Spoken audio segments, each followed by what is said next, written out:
Et bonjour à tous, aujourd'hui on se rejoint pour une nouvelle vidéo avec tout de suite un message qui vous est dédié. Hello everyone, this is President Trump. It is very important that you subscribe to ProcessS YouTube channel. It is the best hacker in the entire world. Don't forget to buy NordVPN case.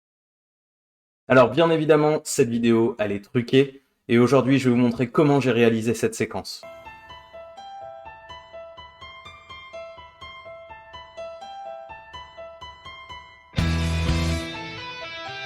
Jamendo.com.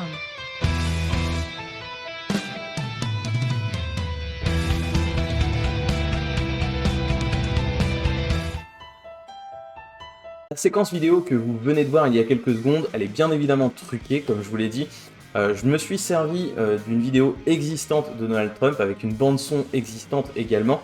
Et j'ai fait ce qu'on appelle du clonage de voix et de la synchronisation de lèvres sur une piste vidéo à partir d'une piste audio. Tout d'abord, pour faire du clonage de voix, on va partir d'une vidéo ou d'une piste audio qu'on va nettoyer le plus possible pour avoir uniquement le son de la voix de la personne que l'on veut cloner. Donc on va prendre par exemple une émission télé ou alors une conférence, un talk, ce genre de choses. On va retirer tout ce qui est bruit du public, les applaudissements, les questions de l'animateur ou tous les bruits autour pour avoir vraiment uniquement la voix de la personne qui nous intéresse. Et donc à partir de cette bande son, de cette séquence audio, on va essayer de créer à partir de cet échantillon des phonèmes. Un phonème, c'est une syllabe en quelque sorte, avec une intonation et un grain de voix qui appartiennent à la personne qui a prononcé justement le discours d'origine. Alors ça peut être des voyelles, A, E, I, O, U, mais ça peut être également des liens, on va dire, dans la phrase, des ch, des le, des ps, des pt. Bref, on va essayer de créer en fait un alphabet plus à partir de cet échantillon et avec ces phonèmes, on pourra avoir l'intonation exacte et le grain de voix exact de la personne. Et donc ensuite, on va pouvoir faire avec ces phonèmes ce qu'on appelle du TTS, donc du text-to-speech. Donc on va écrire un texte sur notre ordinateur et on va pouvoir, avec justement des outils de synthétisation, créer une voix, donc une phrase prononcée avec les phonèmes qu'on a déduits de l'échantillon. Et donc on va pouvoir faire prononcer une voix avec la voix de quelqu'un qui existe réellement à partir d'un échantillon audio. Alors c'est pas du tout par choix politique que j'ai choisi Donald Trump, bien au contraire. C'est simplement que la majorité, voire même la totalité, des librairies qui permettent de faire du text-to-speech, donc de prononcer, de synthétiser de la voix à partir d'un texte, ce sont des librairies qui proviennent de dépôts GitHub de personnes anglophones, principalement américaines, et donc du coup il y a forcément un accent qui se ressent derrière. Donc j'ai pas pu partir sur une personnalité française, j'étais parti sur Emmanuel Macron à la base, puisque tout le monde connaît à peu près sa voix. Je voulais quelqu'un qui soit vraiment connu, que tout le monde connaisse sa voix pour qu'on puisse voir que vraiment ça fonctionne bien. Vu qu'on était parti sur les États-Unis, je me suis orienté vers Barack Obama, mais puisque sa voix est assez connue, mais en fait sa voix est un peu trop basse, un peu trop grave, et du coup la synthèse de voix n'était pas tout à fait correcte. Donc du coup j'ai pris celle de Donald Trump, puisqu'il a une voix un peu plus claire, et donc du coup c'était plus ressemblant au niveau du clonage de la voix avec donc la voix de Donald Trump. Et donc une fois qu'on a notre voix synthétisée avec l'intonation, le grain de voix de la personne d'origine, on va simplement reprendre une séquence vidéo et on va caler en fait les mouvements de lèvres sur notre fichier, notre bande son. Pour cela, on a des outils également qui nous permettent de faire de la reconnaissance faciale. Je pense notamment à OpenCV, qui est open source, qui permet donc de reconnaître un visage. Et donc, on va voir où se situe la bouche au moment où on va bouger le visage. Et en fonction de la bande son, on va avoir un fichier qui contient justement des mouvements de lèvres qui correspondent à certaines syllabes. Et donc, virtuellement, on va reconstruire une bouche qui va pouvoir bouger en fonction des intonations qui sont prononcées dans le fichier audio. Et donc une fois qu'on a tout ça, on a juste besoin d'avoir FFmpeg pour compiler le rendu vidéo et en faire une vraie vidéo. Alors pour cette vidéo, j'ai utilisé donc des dépôts GitHub qui nécessitent Python en version 3.7. L'avantage de Python, c'est que du coup c'est multiplateforme. Vous pouvez très bien faire ce genre de rendu vidéo sous Linux ou sous Windows. Mais ça nécessite pas mal de librairies à installer avec pip. Donc il y a des requirements.txt qui existent, il faut juste les installer. mais on peut avoir pas mal de soucis. Par exemple, sous Windows, j'avais des soucis avec la librairie Visual C++ 2017. J'ai dû réinstaller Visual Studio, bref, ça prenait un petit peu de temps. Et on a besoin du coup de FFmpeg pour faire le rendu final. Alors, avant de passer à la partie pratique, il faut savoir que cette vidéo, je l'ai fait en moins d'une journée. C'est impressionnant de par sa facilité d'exploitation de ces outils. Il faut savoir que pour aller plus loin, on peut avoir d'autres logiciels encore pour améliorer la vidéo. Par exemple, tout ce qui va être artefact, si on a une bouche qui va déborder un petit peu, vu que c'est une bouche qui est remise virtuellement sur le visage. Si par exemple on a des colorations de peau qui sont pas identiques, bref, tout ça, on a des logiciels qui peuvent permettre justement de retirer ces artefacts. On a également des outils qui peuvent nous permettre d'agrandir une vidéo, donc en augmentant du coup la résolution, en supprimant le bruit qui se trouve dans l'image sur chaque frame. Bref, on a beaucoup d'outils qui peuvent nous permettre de faire des choses encore mieux. Gardez bien à l'esprit que moi, je ne suis pas du tout expert là-dedans. Donc aujourd'hui, on est clairement à l'ère de la désinformation.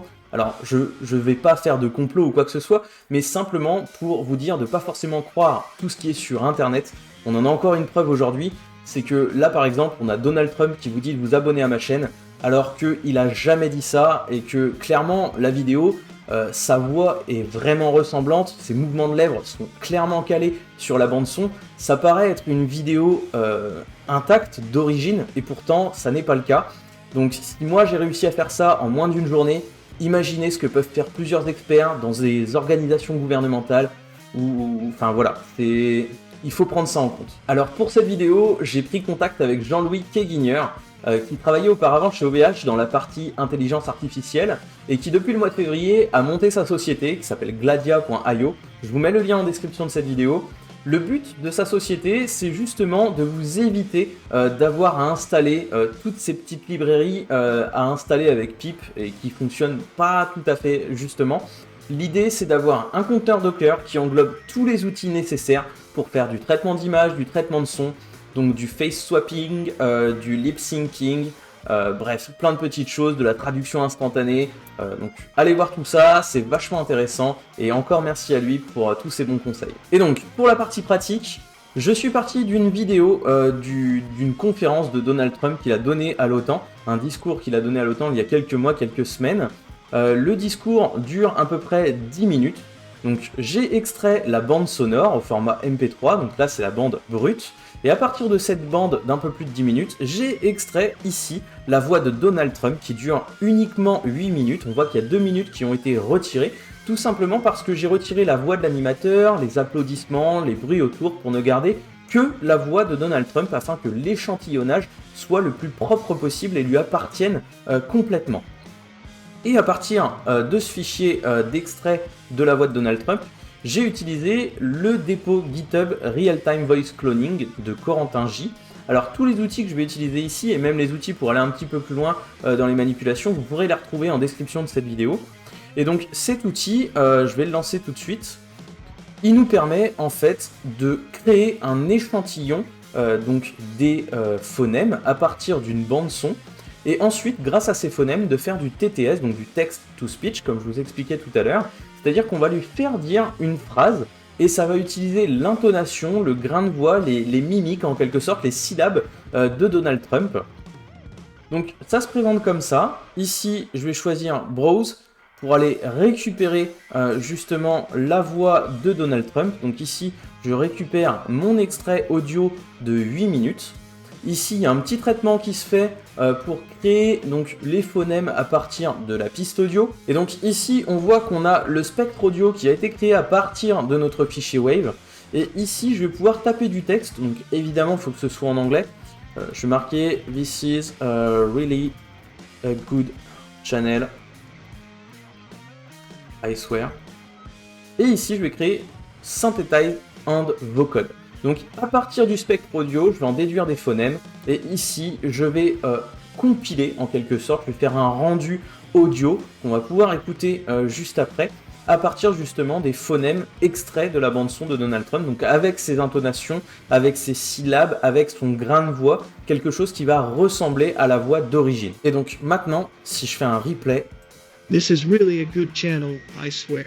voilà. ici on a une phrase qui est prononcée avec l'intonation, le grain de voix de Donald Trump. Donc on peut faire un export et sauvegarder notre fichier. Donc une fois que j'ai la bande son avec la voix de Trump ressemblant, eh bien je peux prendre un extrait vidéo. Donc dans cet extrait, on voit la tête de Donald Trump uniquement. Donc là c'est le discours officiel, hein, réel, et on voit uniquement la tête de Donald Trump pour que lors de la reconnaissance faciale, il n'y ait pas plusieurs personnes sur la vidéo.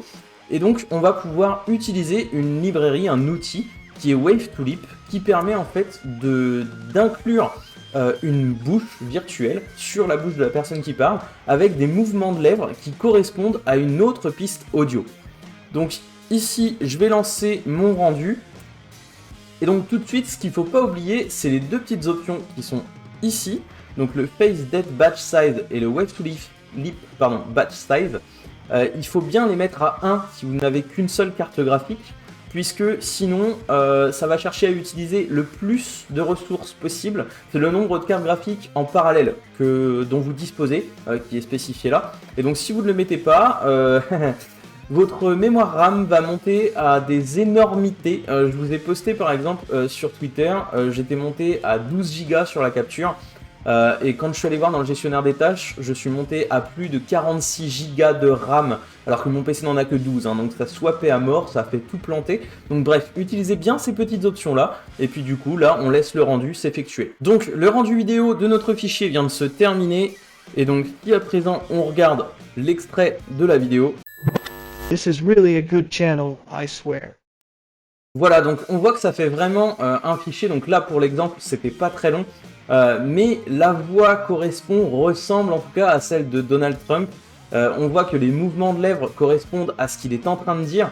Bref, c'est comme je vous ai dit tout à l'heure, c'est vraiment hyper simple. J'ai vraiment aucune connaissance là-dedans. Je me suis lancé il y a 2 jours et j'ai fait ça en moins d'une journée. Bref, c'est impressionnant de se dire que il peut y avoir n'importe quoi aujourd'hui comme vidéo qui peut être truqué sur internet. En tout cas, voilà, tout ça pour vous dire, faites très attention aux informations que vous recevez, vérifiez les informations, n'y croyez pas directement sans regarder sur plusieurs plateformes, plusieurs médias. Bref, voilà, j'espère que cette vidéo vous aura plu. Si c'est le cas, n'hésitez pas comme d'habitude à mettre un petit pouce bleu, à vous abonner à la chaîne si ce n'est pas déjà fait. Moi je vous dis à très vite pour de nouvelles vidéos et d'ici là, portez-vous bien.